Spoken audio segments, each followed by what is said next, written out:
Hi guys, I'm Mike. And I'm Mark. And this is F1 Fanatics.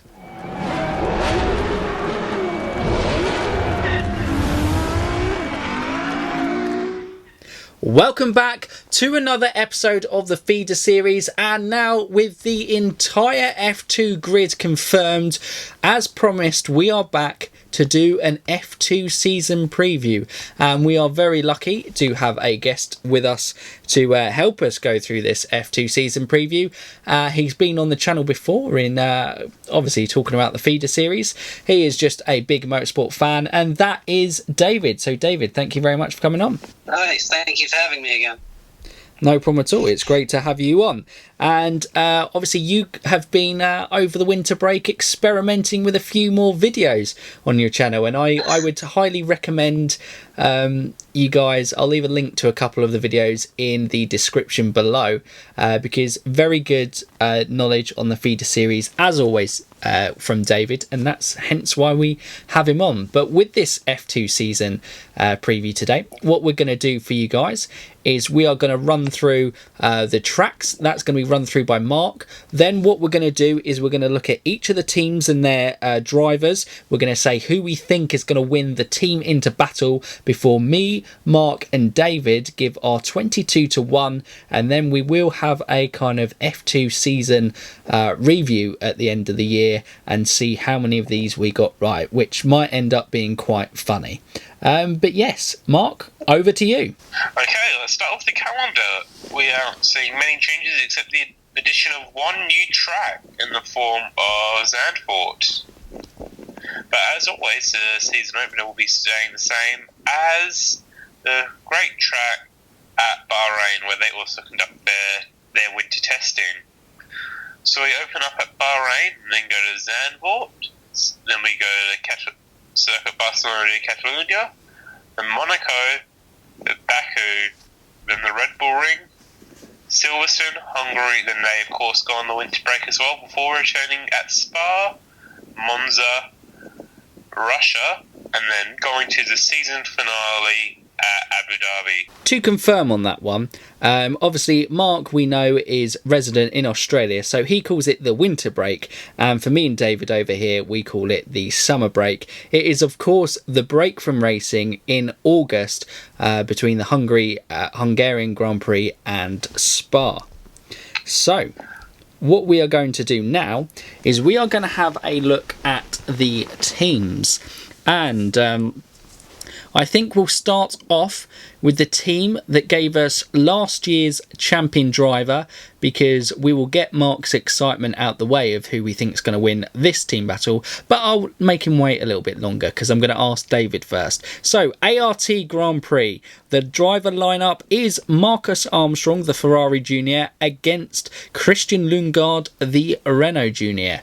So David, what are your thoughts on this partnership and who you think is going to come out on top? I think it's an absolutely awesome partnership, and I'm loving seeing it very much because they're both very quick young guys. I'm a Ferrari fan. I've supported Marcus since 2017, so I'm going to back him because he just edges it for me. But Christian's been very impressive whenever I've seen him racing. He's definitely very, very talented. Formula Renault days coming second, only Max Futrello had a bit more experience than him. Last year looked the stronger out of them in his ART F3. Yeah, I'm going to go Marcus, but it's a tight fight. Mark, over to you. Now, I also am a big Ferrari fan, and I admit that I think this is actually one of the best. I'm not saying it's the best, I'm saying it's easily one of the best teammates combination on the grid. But for me, Lundgaard just edges it. And I'm a big Lundgaard fan, as you guys know from previous videos, but Lundgaard just edges it for me. I think in this one, I agree with both of you. This is definitely the most exciting rookie partnership in F2 at a great F2 team in ART Grand Prix. Two really exciting young talents. Obviously, Marcus Armstrong came second fiddle to Robert Schwartzman in F3, but that isn't really any knock against his talent. He is very good. And Christian Lundgaard, there is just something a little bit special about him. You know, if he'd had another year in F2 before this, you'd probably say he'd be neck and neck with Guan Yu Zhao, who we'll come on to. But I'm going to go with Lundgaard as well, I think, in this one. I think it really will be a flip of the coin in who nails their consistency. But yeah, I think Christian Lundgaard is just going to edge this one. We now move on to probably the biggest, and if you ask people what is the most exciting partnership they're looking forward to in F2 this year, and that is, of course, Prema Racing and the partnership of Mick Schumacher and Robert Schwartzman. So we're going in for nice and difficult decisions straight up. So start with you last time, David. So this time I'll start with you, Mark. This one's actually rather easy for me. When you look at the stats and how they performed against each other before, Schumacher's record of doing extremely well in his second season, it's Schumacher for me. We've seen them come up against each other before in the same team where one was more experienced than the other, and Schumacher showed that he's not just in the sport for his name. And David, over to you. Part of me agrees entirely, and yet I've put Robert first out of the two of them. I think in theory Mick should win it, but I think since there are F3 days in Euro F3, Robert's grown a lot as a driver.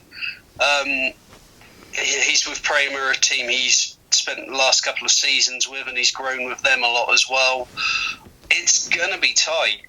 So I've put Robert as winning that one, but again, I think that one could go either way. It's interesting, definitely interesting. I think for me, this is a very exciting partnership. I think Mick Schumacher is better than a lot of people give him credit for. And I think Robert Schwartzman is very talented, but maybe not at the levels that a lot of people are expecting of him this year. So I'm in agreement with David here. I think this is a very tight partnership.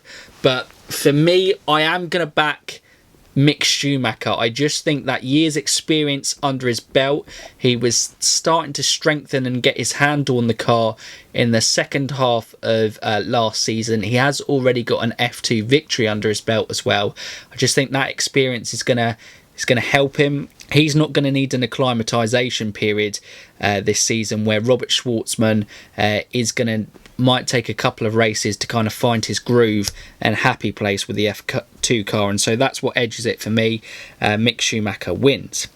So we'll now move on to we described it as a controversial team lineup, just in the fact that, you know, Mark and I think other people feel that Sean Gallau has outstayed his welcome in F2, as he doesn't really have any prospect of progressing any further. And Dan Ticktum, and I'm of course talking about last year's Constructors Champions, and that is Dams. So, David, going to you first. Any argument? I think we're all going to state the same about who's going to win this battle. I think so, but we'll do it for formality purposes, Mark. So, David, I will start off with you. Who's winning this one? Sean, I'm quite happy to meet and get autographs from and say hi to him, and I'm sure one day he'll be in GT racing and doing absolutely fine. But Dan is the stronger driver. That's not even close, if we're going to be honest. Yeah, Dan wins this one. Mark, over to you. I mean, Dan, of course. Want to add any more to that, or you're just going, I'm not going to waste my time in terms of giving Gallau airtime? Watch Sean Gallau highlights from 2019, 2018, and you'll see my reasons. Okay, fair enough. Well, obviously the first two had been quite a difficult one, and I am in complete agreement with these guys. Dan Ticktum, for me, will win this, also because he has a lot more drive to do so. Because remember, if Dan Ticktum can do well this year with the super license points he's already got, there is the prospect of a Williams F1 seat for him in 2021 if he really impresses. Where Galau, it's just kind of, he might win a Constructors' Championship with Dams. So Dan Ticktum wins that one. We now go back to a difficult choice. And is that because it's another Ferrari versus Renault? It is UNI-Virtuosi Racing, and it is Guan Yu Zhao versus Callum Ilott. So, Mark, we're going to start off with you on this one. Who's going to be your guy? This is going to be very, very hard. Because I like both these drivers, and I rate both extremely well, and I think Ilott does not get the credit. Well, he doesn't receive the credit he deserves. He's kind of been forgotten about amongst new Ferrari juniors coming in. But with how Zhao's breakout pace last year, getting a hold of the F2 car very early, and only showing speed in the latter half of the year, I've got to just give it to Zhao. And David, over to you. The pair of them know each other very, very well, obviously, from when they were both Ferrari Academy drivers together. Guan Yu Zhao last year just had a stellar season. It's probably his best, certainly since I've been following him. I've given it to Callum, because I think he is probably the better driver, but it's difficult. As I say, Guan Yu Zhao did have just a stellar season last year, and if he builds on that, then he's in with a good shout, not just at winning that, but doing a lot better than I may have scored him as doing this year. I've given it to Callum, but it's one that could go either way. For me, it again, like I said, it's another difficult one because I agree with Mark and obviously David's picking Callum. Callum is kind of almost forgotten about in that sweep, but obviously he had a strong second half of the last season. He got a pole position at Monza, I believe I'm correct. Yes, you are. And he naturally shows pace. He is a quick driver, but where he's struggled with is his consistency to put it together. And also Guan Yu Zhao has already had a year at uni, not university, that is uni the team, and he I just feel with that consistency that he showed last year that it was a very strong platform to go on. So on that basis, I'm going to back Guan Yu Zhao to win this inter-team battle. We now move on to British-based team Carlin. Two rookies in this team, Yuki Tsunoda and Johan Daruvla, and both linked to the Red Bull Academy. So it is Red Bull versus Red Bull in this team. So we started off with Mark last time, so I'm now going to go over to David. Red Bull clearly have a lot of faith in Yuki Tsunoda. I'm a little bit surprised they picked up Johan Daruvla at this point in his career. I think last year is probably his strongest season he's had.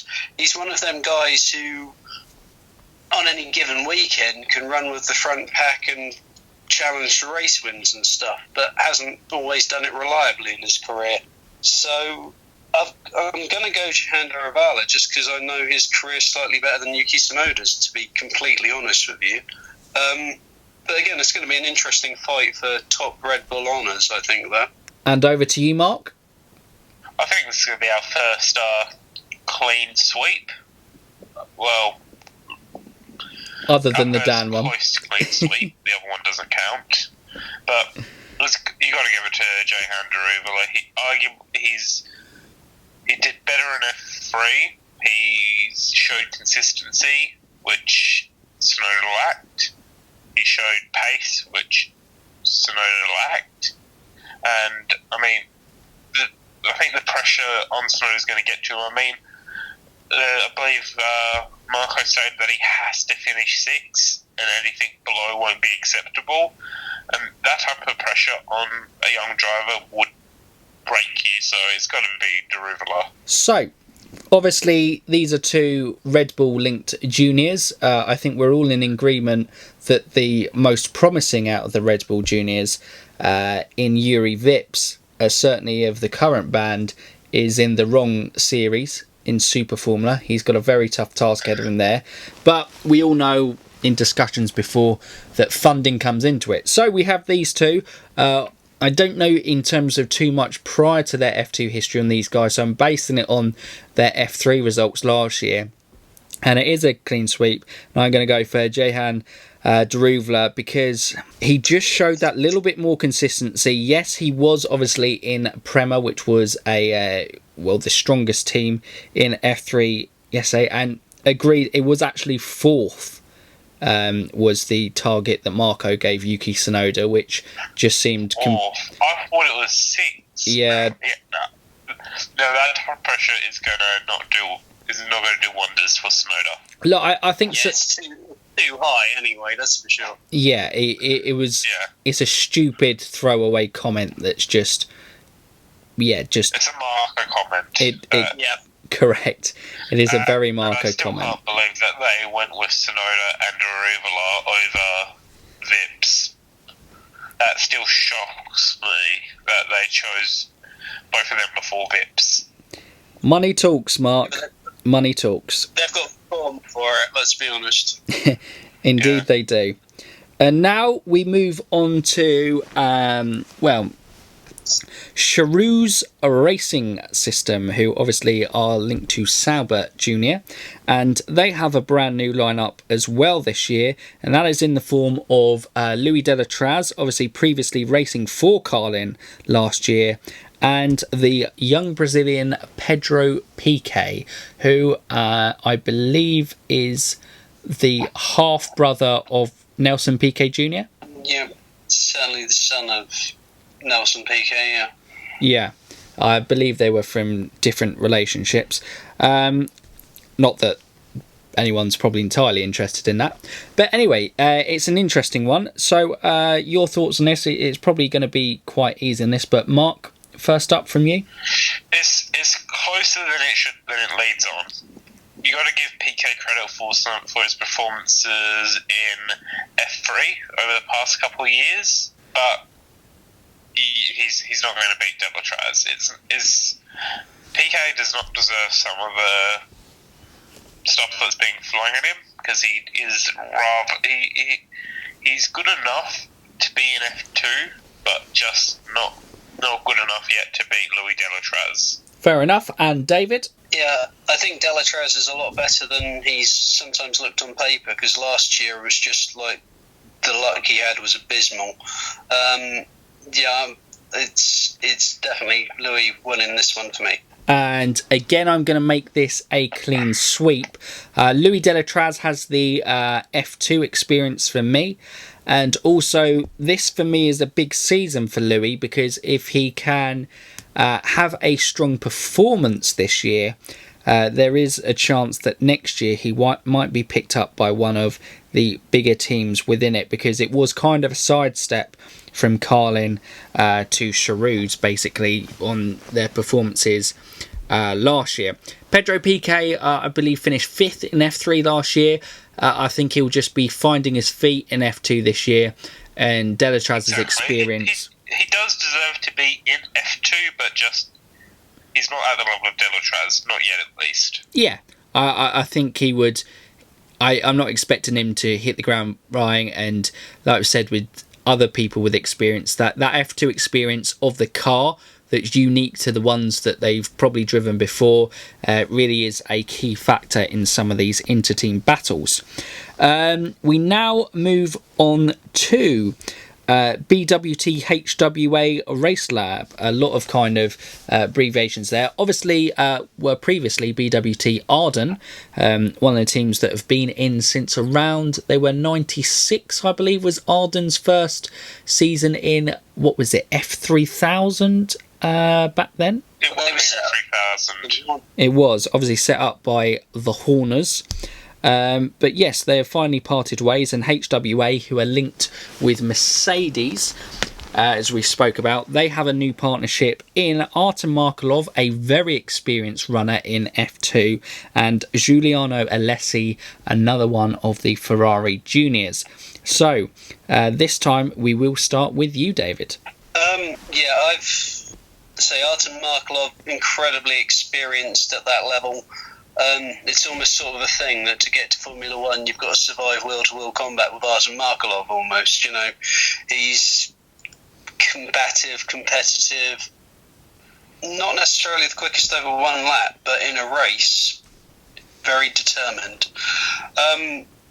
So I've got him winning this one just because I think in terms of racecraft and whatever, he brings more to the table. And Mark? I would agree. Markelov takes it, but once again, Alessi's a driver who I see getting a lot of hate online, but he doesn't really deserve it. He will eventually find his feet. At least I hope so. And Markelov is an old man in F2 years, and I'm very surprised with his race pace that he hasn't made it to Formula E or even a LMP team yet. I see him doing endurance racing because their quali speed isn't necessarily such a be-all or end-all. It's what you can do during a race, and he's proven he can be an aggressive, instinctive overtaker and take care of the car at the same time, which are definite traits you'd want as an endurance race. Which is why I'm surprised he hasn't made it to a LMP team. And I'm going to agree with you guys. I'm going to put Artem Markelov. I just think now with the vast experience I've got, I believe this is going to be his 7th full season of F2. And obviously in some seasons he's popped in the seats there as well. So that is an incredible wealth of experience. Alessi was with BWT... Oh, no, he wasn't last year. Who was he with last year? Trident? I want to say Trident. So he's at least stepped up. It's a better seat for him than it is Trident. But yes, we will see how he gets on, but I fully expect Artem Markelov to win that one. And we will now move on to probably an interesting one. MP Motorsport with the driver lineup of Nobuhiro Matsushita and Filip Drogovic. So, Mark, starting off with you on this one. Matsushita, I don't know how the hell Drogovic is in F2 after his season in F3. He stayed in F3, although he was a Euro Formula champion. He really should have at least stayed in F3 a bit longer instead of performing absolutely awfully and then deciding, you know what, I'm done with F3, I'm off to F2 already. I think it's an absolute shame he didn't stay in there in F3 a bit longer and actually compete, but now he's just going to be an embarrassment in F2. I mean, tell us what you really think, there, Mark. But David, over to you. I think I'm a bit more tolerant of Felipe than Mark is. Did quite well in ADAC. Won the Indian Winter Series at an absolute canter. When they say won Euro Formula or whatever, when I saw him, the Euro Formula Open, to be when fair, I saw him in Silverstone, I agree with one is a bit of an understatement of Euro Formula. He massacred the opposition. Yes, but it still doesn't take away from last year in F3, and it almost felt like he just didn't want to be there, and now we know that he was just getting for F2 all along. Maybe he'll surprise me, but I don't see it. The problem he had last year was he was at Carlin, and they massively underperformed in F3. And when we took Logan Sargent in terms of staying at F3 for example, he was there at Carlin as well, if I remember correctly, and he's now gone on to Prema this year, which I think personally is a smart move as well. So I think a lot of his performance was to do with the car. But yeah, realistically, staying in F3 another year would have been a better move. And that's the year as well, basically. Yeah. So I'm going to agree again. Look, we're agreeing a lot tonight. I think in terms of these, there are a bit of some mixed matches in some of these partnerships. Matsushita is, well, originally he was on our ones to watch list, but I think when we go through 22 to 1, there are certainly going to be some movements on where we placed some of these drivers, considering who is coming to the series, because it is just such a strong and exciting F2 grid. But yeah, Matsushita wins for me. Drogovic has had an impressive junior career. F3 is kind of really the one he's underperforming. David making a good point about how Carlin as a team underperformed. Yes, ideally, he can go from F3. You may want to look at... I know Tatiana Calderon recently came out and she regretted moving up too early to F2 because obviously she was a back marker for the entirety of last year. So let's hope that Drogovic isn't a back marker and he can adapt to the F2 car well, because we don't like to see anyone underperforming and not doing well. We'll move on to Campos. They have retained Jack Aitken and another Brazilians in F2 this year, 3 of them.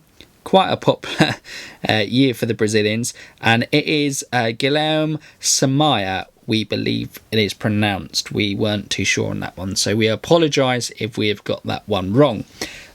So I believe on this one, David, you are first up. So David, who's going to win this one for you? Jack. That's not even a fight. That's just not. It kind of... Yes, I'm a Jack Aitken fan, but Jack. That was fair. Mark? Really?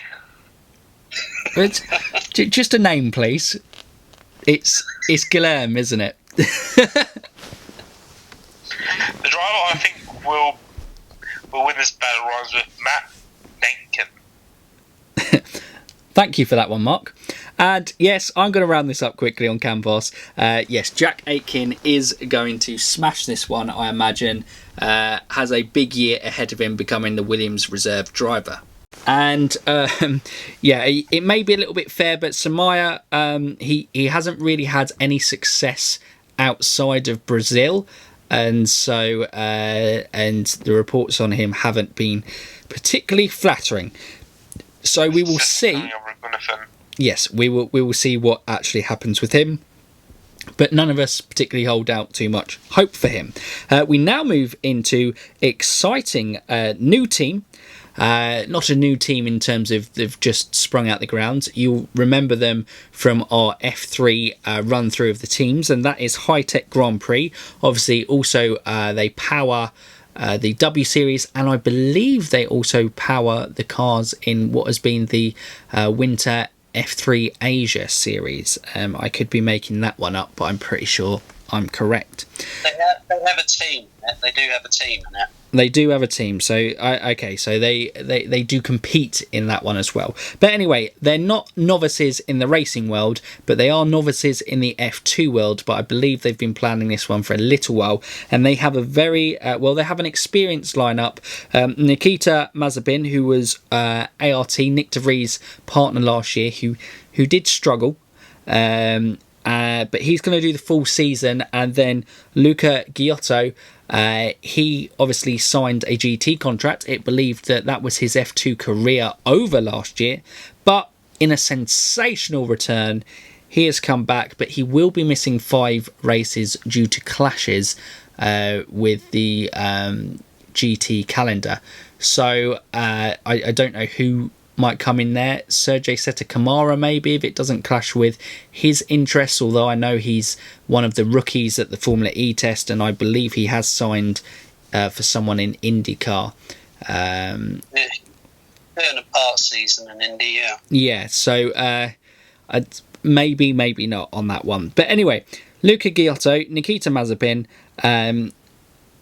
David, I believe. Are we up to David first or Mark first? I've lost count, to be honest.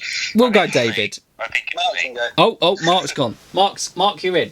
Now, I was saying which of these two is better, or who's going to finish ahead of who in the calendar, because those are 2 very different answers. Well, we're going to go on the one that we've been doing for everybody else, and that is the fact who's going to win the interteam battle. So although Luca Giotto is competing with one hand behind your back, if what you're saying is because he won't compete in all the races, Nikita Mazepin's going to win, although you don't think he's the best driver, then yes, that is your answer, Mark, if that clears that up. Yes, that is my answer. I refuse to say that a certain driver is better than the other one when it's not the case. Okay. And David, over to you. It's all about the missing races, really. I think the races when Luca is competing, he'll finish ahead of Nikita. But I think Nikita will probably finish ahead in the championship just because he's there. I did message Hitech asking if they had a short list of who was going to replace Luca, but they haven't replied to me. Oh, that's mean. Oh, what a shame. That would have been a scoop or something, but no, so far nothing. Would have been an exclusive. But no.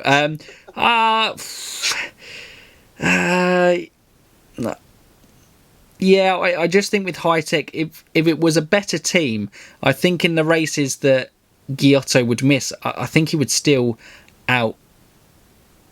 would beat Nikita. But I just think in a Hitech finding their feet, I just think those extra races will be the telling difference in the partnership.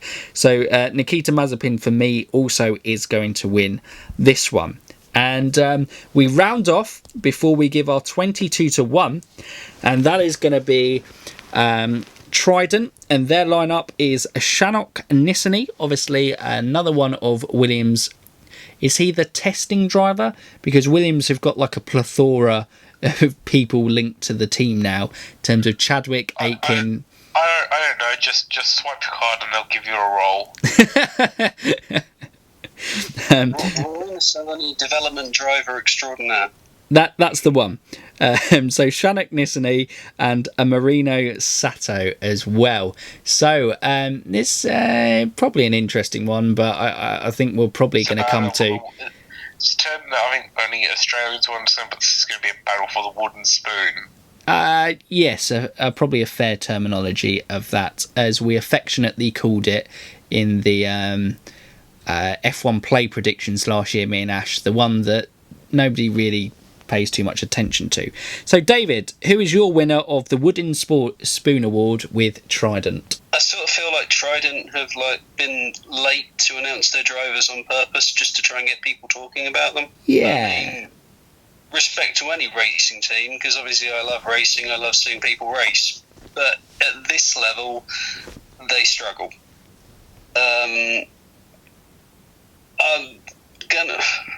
Nissany, there's not really any evidence to suggest that he really deserves to be there. Marino Sato's new to that level. I think his results in other series suggest he has more potential. I'll go with Sato to win it, but neither of them are going to be regular point scorers, I don't think. I think that's very fair. And Mark, over to you. Sato, I'd be very surprised. I'd be very, very surprised if Trident made double digits in the points this year. Yeah, I think they're struggling. I think they definitely had probably a better partnership in, it was Bashong and Alessi last year, wasn't it? Yeah. That was probably a better partnership for them, and so I can't see these two kind of matching. Definitely. Okay, definitely better partnership. They are both better drivers. I was trying to be kind to them, seeing as we've kind of kicked them into the ground enough. But, you know, fair enough. Marino Sato is going to win for me. And that rounds up our kind of run through the teams and the drivers. So we hope you've enjoyed that, guys, and hope it's given you a little bit more of an understanding and obviously our thoughts on things as we go. So now a little bit of fun, like we said. We'll get David back on at the end of the season for F2 season review, and what we're going to do is we're going to put 22-1 on the grid of where we think they will finish in the F2 championship order. We'll go with Mark first, then David and me to round off, so we'll sandwich David in the middle, and then we'll also announce who we think is going to win the Constructors' Championship, and we'll have a fun game to see who can get the most right. And you can also play along if you're listening at home. You can enter your teams in the comments down below. But Mark, starting off with you, I know you took a lot of time to prepare for this pre-recording, so I hope you are feeling confident in your picks. 10 to 1 I am. After that, it's not guesswork, but it's something along those lines. Superb. So, over to you, Mark. So 22, I've got Samaya. 21, Nisani. 20, Drogovic. 19, Sato. 18, PK. 17, Matsushita. 16, Delatraz. 15 is Mazepin. 14 is Giotto. I think I've got that the wrong way around. You have, but no one's paying attention. It's meant to be Giotto 15 and Mazepin 14. 15 Giotto, 14 Mazepin. 13 Sonoda, 12 Alesi, 11 Galale, 10 Markelov, 9th Daruvula, 8th Tictum, 7th Armstrong, 6th Lundgaard, now the top 5, what everyone's really waiting for. 5th is Johaken, 4th is Robert Schwartzman, 3rd is Callum Ilott, 2nd Wong Yong Zhao, and 1st Mick Schumacher. Fantastic. Thank you for your thoughts, Mark. And David, the floor is yours. 22 to 1. Take us away. 22, I've got Guillaume Samaya. We will work out how to pronounce that by the end of the season, maybe. 21, I've got Roy Nissany. 20, Marina Sato. After this, I feel like I need to apologise to people because some of the drivers are better than I probably put them, but it's just trying to find somewhere to put them. Pedro Piquet at 19. Felipe Drogovic 18. Giuliano Alessi 17. Yeesh. Right. Luca Giotto 16, just purely because he's missing races. Nikita Mazepin 15. 14, Sean Galal. 13, Nobuo Matsushita. 12th, I had Yuki Tsunoda. 11th, I had Louis Delatraz. 10th, I had Johan Daravala. 9th, I had Artem Markelov. 8th, I've got Dan Ticktum. He may get higher than that. He perhaps should do it Dams, but it's a bit of a which Dan turns up. 7th, Guan Yu Zhu. Again, he arguably should be a lot better and a lot higher than that, but we'll see. Christian Lundgaard, I've got 6th.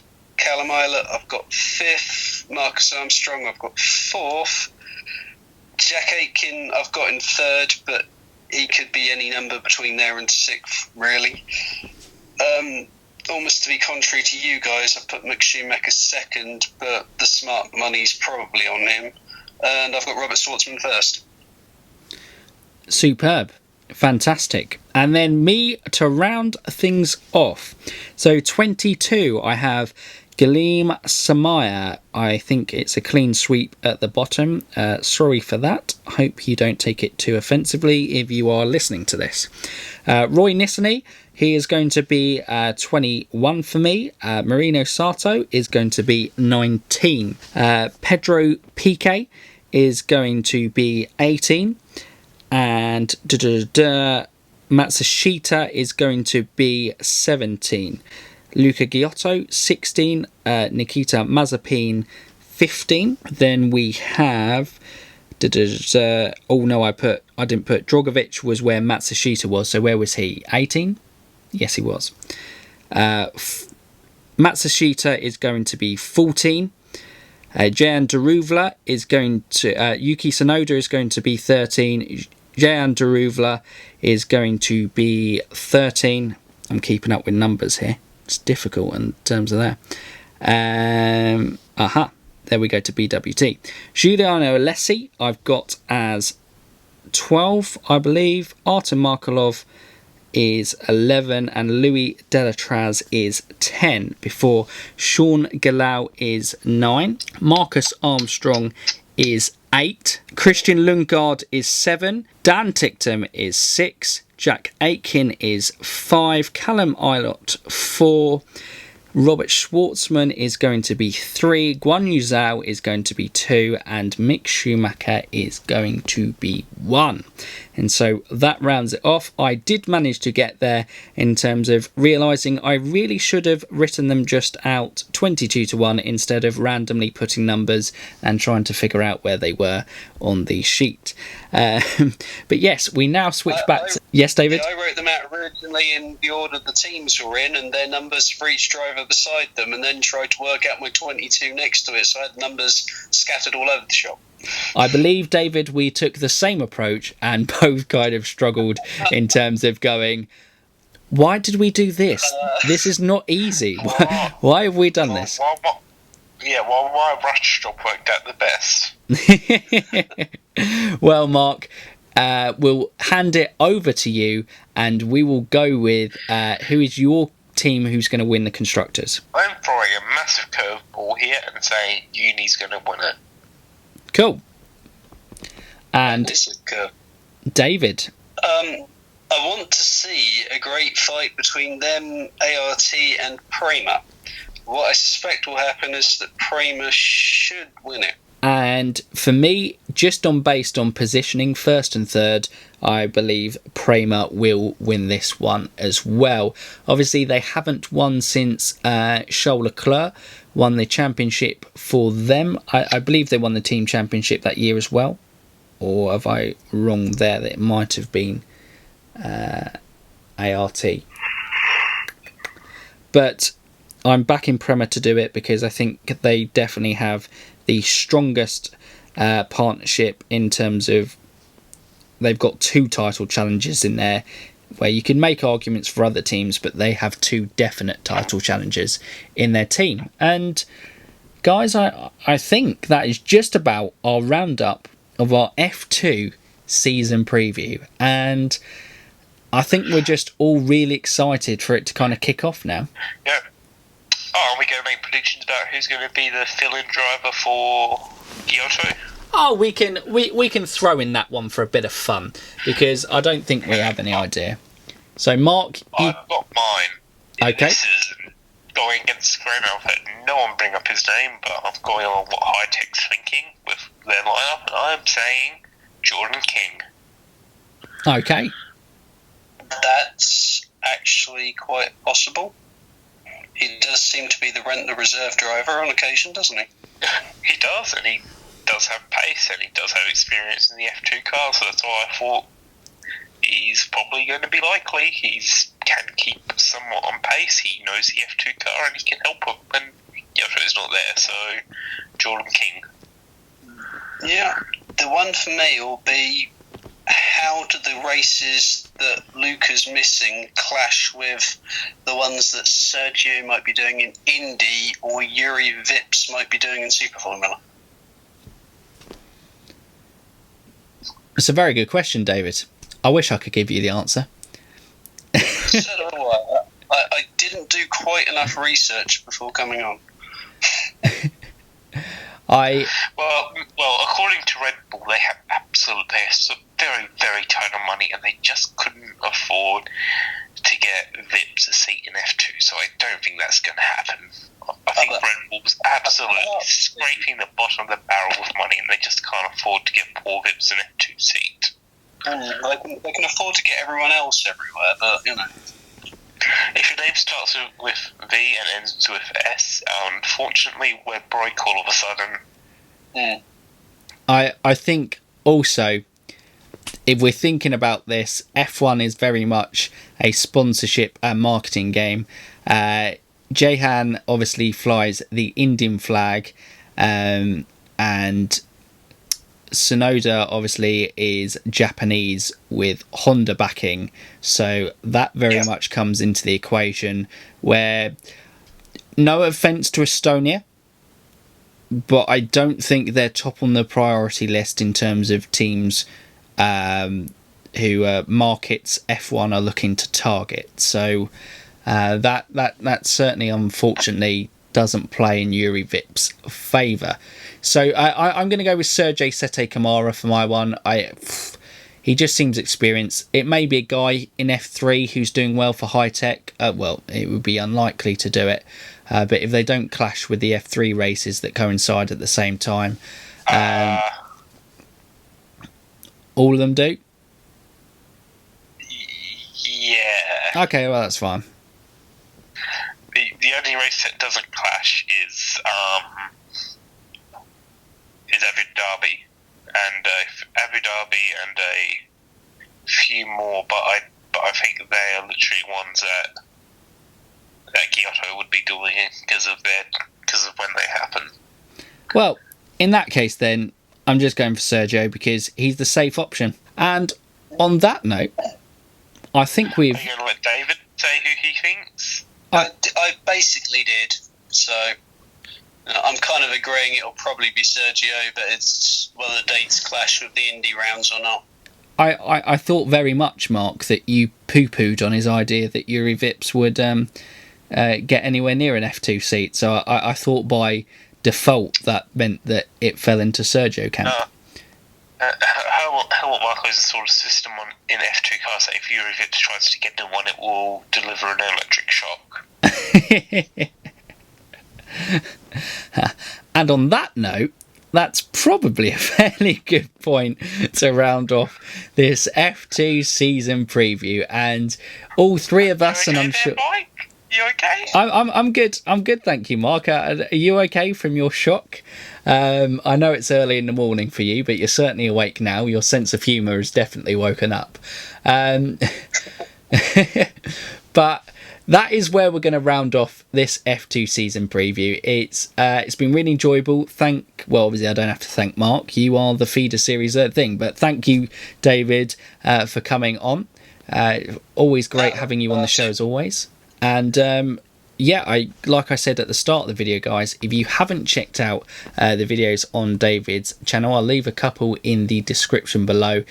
Very useful. His most recent one was kind of looking at the ladder system kind of from F4 to F1 and gave some good examples through there. Looking, I think it was comparing Dennis Hager and Jack Doohan, I believe, and obviously had a look at Lando Norris's ladder career as well. And very interesting if you just want a little bit more knowledge on the feeder series. Plus, I'm sure he'll be doing some F1, you had your F1 predictions in there as well.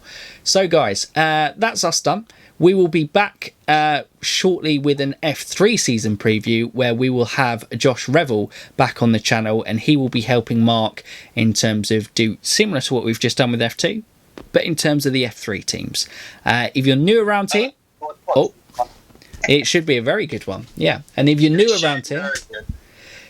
around here, you can subscribe to the channel, click that bell notification, and you can keep up to date with all our latest content on the feeder series and F1 with the seasons both rapidly approaching. I'm not sure if this is coming out on the Friday of the Australian Grand Prix or the one before that. Me and Mark are yet to decide when we're putting that out on this one as point of recording, but we should enjoy it. And for now, UF1 fans, keep racing.